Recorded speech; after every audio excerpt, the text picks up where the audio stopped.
बिस्मिल्लाहिर्रहमानिर्रहीम इय्याका नअबुदु व इय्याका नस्तईन। अभी हम कार्सिनोमा ऑफ द ब्रेस्ट इसके ऊपर ब्रीफ सी डिस्कशन करेंगे। देखो, जो अंग्रेज़ है ना, वो किसी और बीमारी से इतना नहीं मरता जितना वो कैंसर से मरता है, क्योंकि उन्होंने बाकी बीमारियों के ऊपर बहुत ज़्यादा कंट्रोल हासिल कर लिया है। सिर्फ वो मरते हैं या वो बहुत ज़्यादा बूढ़े हो जाते हैं, या उनकी वो नेचुरल डेथ होती है, या एक्सीडेंटल होती है, या फिर कैंसर होती है। यही मेजर कॉमन है।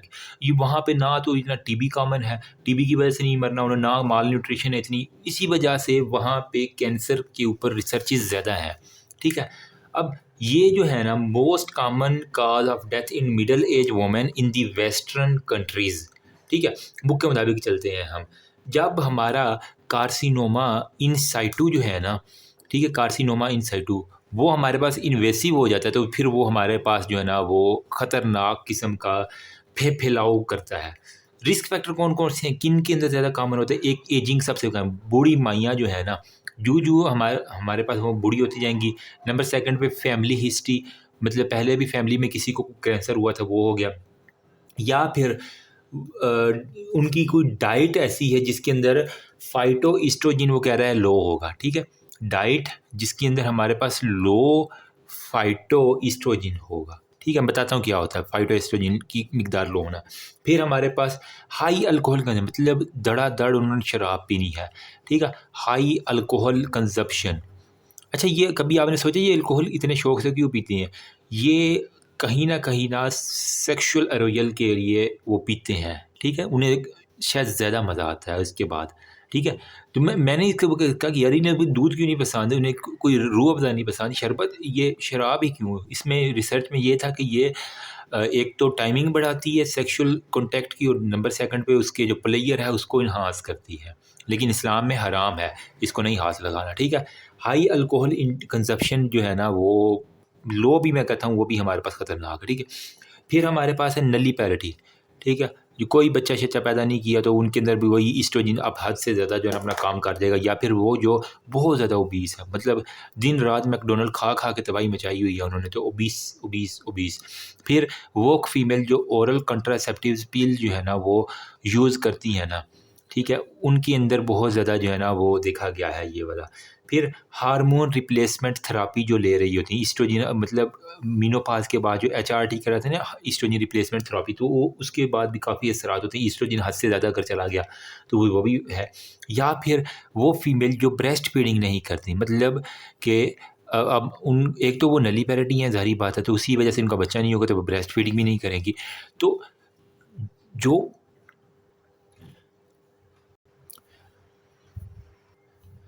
जो फीमेल जो है ना वो बच्चा पैदा करने के ख़िलाफ़ है, तो वो ज़रा गौर से सुन लें कि अगर ब्रेस्ट फीड ना करवाई आपने अपने बेबी को, तो ये बड़ा एक कह लें कि कैंसर का हमारे पास चांस हो सकता है। ठीक है, या फिर वो कोई प्रीवियस जो है ना वो रेडिएशन का उसको एक्सपोज़र हो गया, या फिर कोई भी जियोग्राफिकली भी हमारे पास होती है कि डेवलप कंट्री के अंदर हमारे पास और डेवलपिंग कंट्री के अंदर, और ये ज़्यादा है उन ममालिक में जो डेवलप्ड हैं। ठीक है, जो डेवलप्ड कंट्री उनके अंदर 3 से 5% ऑफ जितनी अमवात होती हैं उससे 3 से 5% कैंसर की वजह से होती है। लेकिन जो डेवलपिंग कंट्री हैं उसके अंदर 1 से 3% केसेस होते हैं जो कि कैंसर की वजह से मरते हैं, बाकी जो है वो दूसरी बीमारियाँ होती हैं। ठीक है, तो अब जो ख़वातीन शादी नहीं करवाने के हक़ में, तो वो ये सुन लो कि अगर आपने ब्रेस्ट फीडिंग ना करवाई, आप नली पैरिटी रहेगी, आपने ओरल कॉन्ट्रासेप्टिव पिल्स यूज़ की हैं, ठीक है, तो उसके साथ फिर आप बुढ़ापे में शिकार हो, तो हो सकता है आपको ब्रेस्ट कैंसर हो जाए, और तुम अपने रब की कौन-कौन सी नेमत को जुटलाओगे। ठीक है, अब हम चलते हैं जी नेक्स्ट, इसका जो है ना मैंने ये बता दिया। कुछ जेनेटिक जो है ना हमारे पास रिस्क फैक्टर भी वो कह रहा है, इसके अंदर इसने लिखे हुए हैं। वो कह रहा है कि जेनेटिकली जो है ना हमारे पास ज़ाहिर बात है जो BRCA1 और BRCA2 है ना, ठीक है, इनकी हमारे पास म्यूटेशन जो है ना वो बड़ी इंपॉर्टेंट है। या फिर जिनके अंदर हमारे पास P53 जो ट्यूमर सप्रेसर जीन है उसकी म्यूटेशन हो जाए, ये तो आपने पैथो के अंदर भी पढ़ी हुई है ना बातें।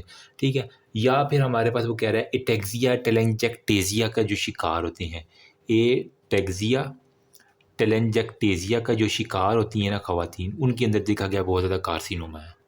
ये यूँ कह लें कि एक तरह का ना हमारे पास चाइल्डहुड के अंदर ही ना न्यूरोलॉजिकल हमारे पास डिसऑर्डर होता है, जिसके अंदर उसकी जो मोटर मूवमेंट है ना बॉडी की, तो वो थोड़ी सी हमारे पास ख़राब हो जाती है। और एक हमारे पास होता है काउडेन सिंड्रोम, ठीक है? इसकी जो शिकार होती हैं ख़वातीन, वो भी जो है ना हमारे पास कार्सिनोमा ऑफ द ब्रेस्ट के साथ काउडन सिंड्रोम का जिन्हें नहीं पता वो यही समझ लें कि एक तरह की ना बिनाइन कैंसर डिजीज़ है, जिसके अंदर वो बहुत ज़्यादा हमार्टोमास से बन जाती हैं। इसके अंदर ना एक तो लार्ज हेड होगा, ठीक है, नंबर सेकंड पे जो स्मॉल ग्रोथ होगी स्किन की, और हमारे पास bumps on your feet and palm जो है ना होगी। यहाँ पे मैं एक डायग्राम देखना चाह रहा हूँ कि ये वाला, ठीक है, ये देख रहे हैं इसकी, यार ये कौन, तो काउडेन डिजीज़, ये नाम भी आपने शायद पहली दफ़ा ही सुना हो। इसके अंदर ये कुछ सिम्टम्स आपको नज़र आ रही हैं, फेशियल और उसके अंदर म्यूकोजल जो है ना वो पेपिलोमा मासोसिस हो रहे हैं। ब्रेस्ट कैंसर इसका एक बड़ी ये दिखा रहा है ना, तो बस ये एक दिमाग के अंदर बिठा लेना, ठीक है। अच्छा, ये जो P53 है ना, इसकी म्यूटेशन का उसने दूसरा नाम लिखा हुआ है लाइफ्रूमैनी सिंड्रोम। लीफ्रूमैनी सिंड्रोम, LIF-फ्रूमैनी जो है ना वो हमारे पास सिंड्रोम जो है ना, ये हमारे पास P53 की म्यूटेशन के अंदर हमारे पास लिखा हुआ है। तो ये बस एक थोड़ा सा याद कर लेना, ठीक है। इसके अलावा ना उसने एक कैटेगरी लिखी हुई है जिसके अंदर हमारे पास कुछ बिनाइन डिजीज़ हैं, जिसकी वजह से भी ना हमारे पास कार्सिनोमा जो है ना वो स्प्रेड कर सकता है। अच्छा, उसने इसको 3 कैटेगरीज़ में डिवाइड किया। कुछ ऐसी डिजीज़ है जिसका कोई रिस्क फैक्टर नहीं है, कुछ ऐसी डिजीज़ है जिसका रिस्क फैक्टर स्लाइटली इंक्रीज़ और कुछ का मॉडरेटली इंक्रीज़ है, ठीक है। तो वो कौन सी बिनाइन डिजीज़ है जिसका हमारे पास नो रिस्क है, कोई रिस्क नहीं है, जो मर्ज़ी वो भी डिजीज़ हो, जिसका कोई भी कार्सिनोमा से रिलेटेड, स्प्रेडिंग से रिलेटेड कोई भी ताल्लुक नहीं है। फिर हमारे पास जिसके अंदर स्लाइटली हमारे पास जो है ना वो चांसेस हैं कि वो कार्सिनोमा जो, और हमारे पास मॉडरेटली चांसेस कौन-कौन सी होती हैं। अच्छा, अगर किसी को एडिनोसिस है ना, ठीक है, या एडिनोसिस है, ठीक है, या फिर हमारे पास सिस्ट है कोई, या फिर डक्टल एक्टेजिया है, ठीक है, या फिर हमारे पास कोई भी फाइब्रो एडिनोमा है, ठीक है, फाइब्रो एडिनोमा है, तो ये सारी कंडीशन जो है ना, या फिर किसी को मेस्टाइटिस है, या फिर हमारे पास स्क्वेमस मेटाप्लेजिया है, ठीक है। तो इसकी कंडीशन के अंदर उस खातून को कोई रिस्क नहीं है कि उसके अंदर हमारे पास carcinoma of the breast develop हो। स्लाइटली किसके अंदर होता है हमारे पास, अगर उसको हाइपरप्लेजिया हो जाए, ठीक है, मतलब हाइपरप्लेजिया ऑफ द ग्लैंड हो रहा है, या फिर हमारे पास कोई भी पेपिलोमा जो है ना जिसके अंदर फाइब्रोवेस्कुलर कोल हमारे होती है, ठीक है, तो पेपिलोमा वगैरह तो उसके अंदर स्लाइटली चांसेस है। मॉडरेटली किसके अंदर, अगर उसको डक्टल जो है ना हमारे एटिपिकल डक्टल हाइपरप्लेजिया, ठीक है, अगर उसको एटिपिकल डक्टल हाइपरप्लेजिया है उस केस के अंदर मॉडरेटली चांसेस हैं, या फिर अगर किसी को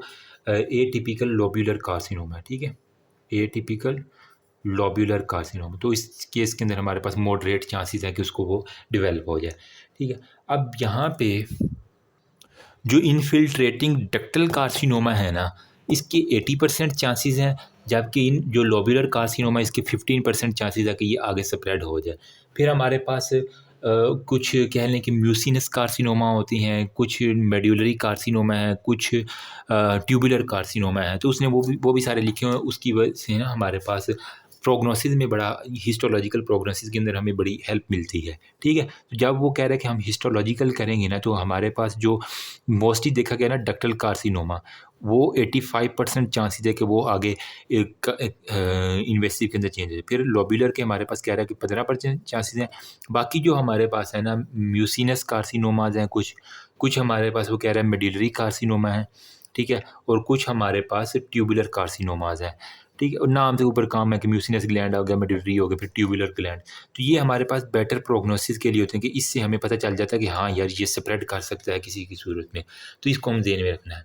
अब आपने बार बार एक नाम सुना होगा कार्सिनोमा इन situ या इन situ कार्सिनोमा, ये होता क्या है, इसको थोड़ा सा हम यहाँ पे ना डिस्कस कर लेते हैं ताकि हमारे पास जो है ना,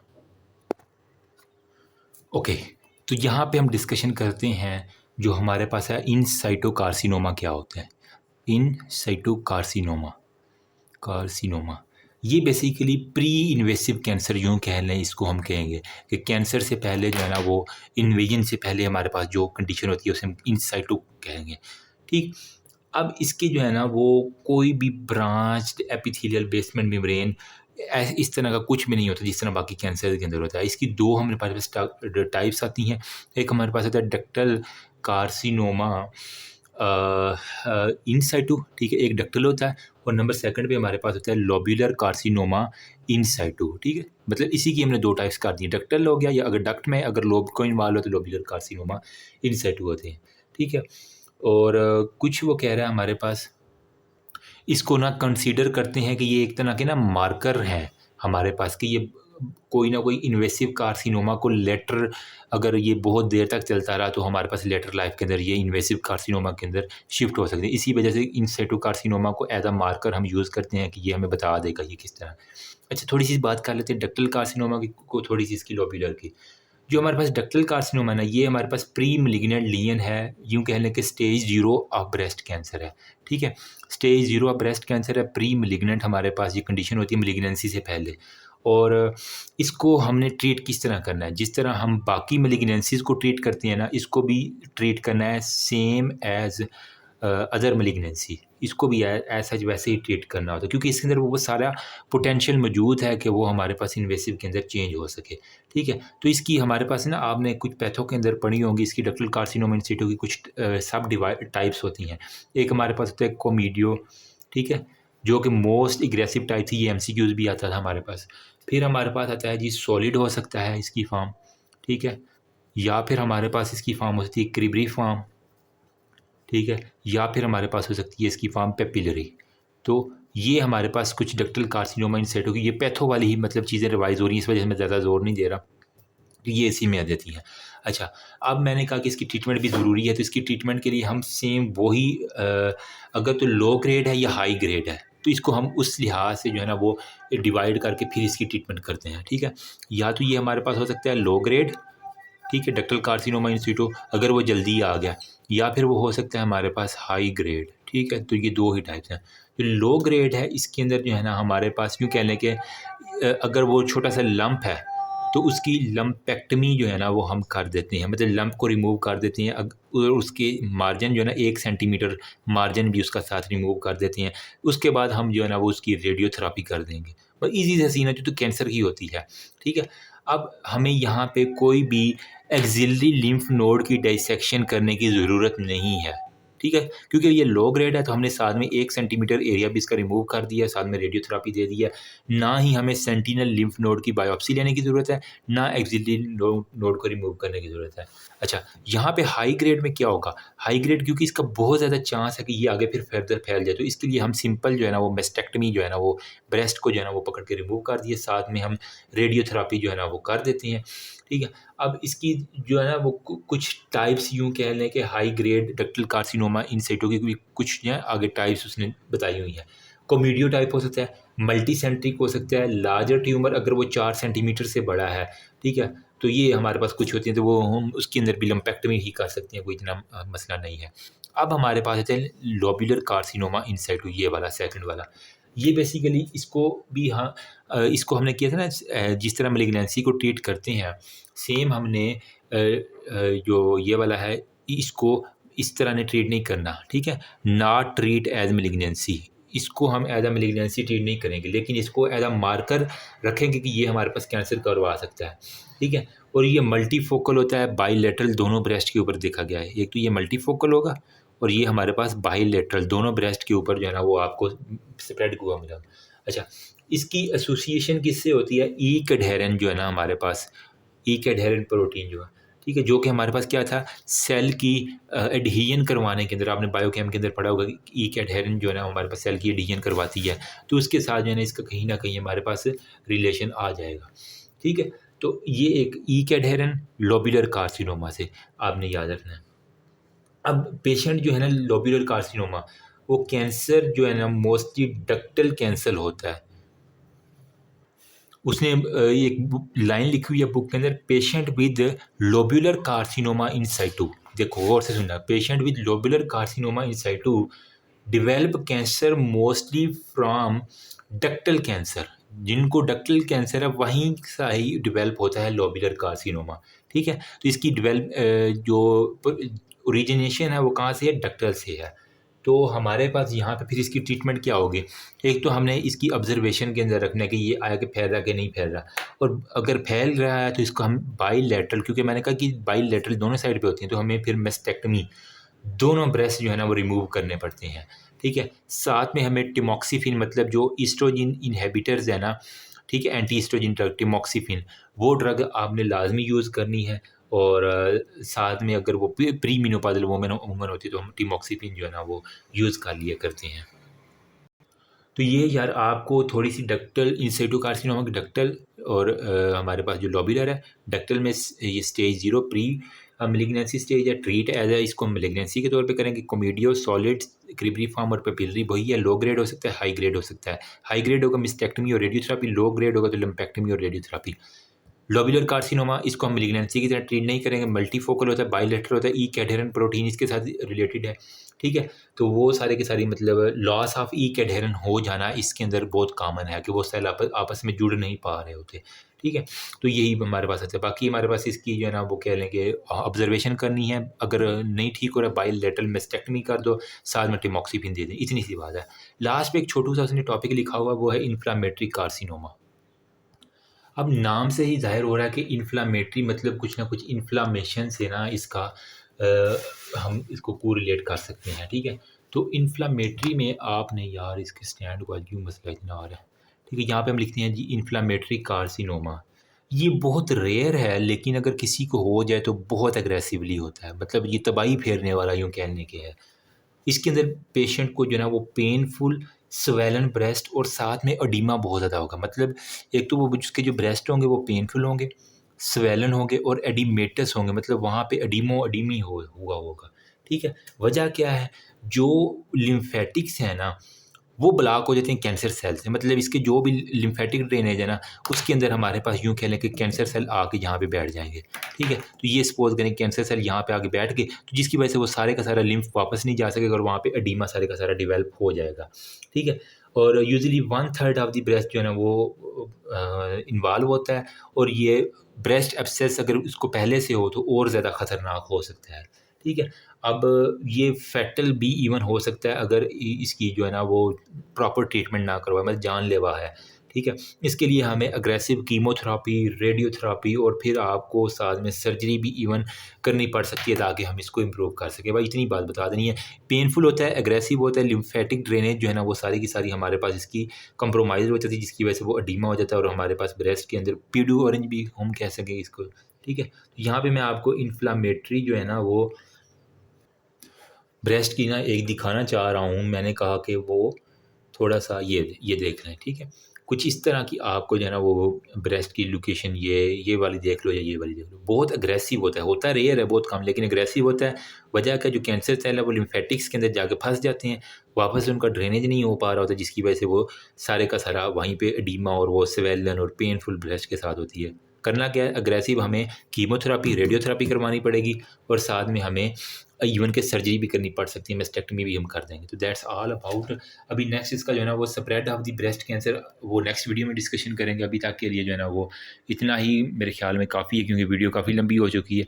तो अब अगर किसी ने स्क्रीनशॉट लेना या होपफुली थोड़ा बहुत आपकी हेल्प हो जाए इससे तो मेरा मकसद पूरा हो जाएगा, ठीक है। दुआओं में याद रखना। बाकी इंशाल्लाह स्प्रेड जो है ना नेक्स्ट वीडियो के अंदर करने लगा हूँ मैं, वो भी देख लेना, ठीक है। उसके बाद हमारे पास spread of the lymph cancer हमारे पास वही है, लिम्फेटिक है या हेमेटोजेनस स्प्रेड है। उसकी फिर क्लिनिकल फीचर हम देखते हैं, फिर स्टेजिंग हमने देखनी है कैंसर की जो कि हमारे पास एक इंपॉर्टेंट है, ठीक है। उसको मिस नहीं करना। फिर हमने मैनेजमेंट करनी है, फिर हमारे पास अगर सर्जिकल ऑप्शन है और कुछ हमारे पास नॉन सर्जिकल ऑप्शन है, ठीक है। तो वो हम सारे के सारे देख लेंगे और लास्ट में हमारे पास प्रोग्नोसिस ऑफ ब्रेस्ट कैंसर किस तरह हमने करना है एक्सिलरी लिम्फ नोड के जरिए वो देखेंगे और फीमेलियल ब्रेस्ट कैंसर और प्रेगनेंसी और ब्रेस्ट कैंसर का एसोसिएशन देख के हमारे इंशाल्लाह ये चैप्टर नेक्स्ट वीडियो के अंदर ख़त्म हो जाएगा, ठीक है। होपफुली ज़्यादा नहीं तो कुछ ना कुछ आपको समझ आ रही होगी, ठीक है। I am trying my best. थोड़ा सा बोरिंग हो जाता है लेकिन थोड़ा सा ये पैथो वाला भी है इसके अंदर इंक्लूड हो रहा है तो थोड़ा सा ईजी हो जाएगा शायद आप लोगों के लिए अगर आपने पैथो अच्छे से पढ़ी हुई है। Thank you.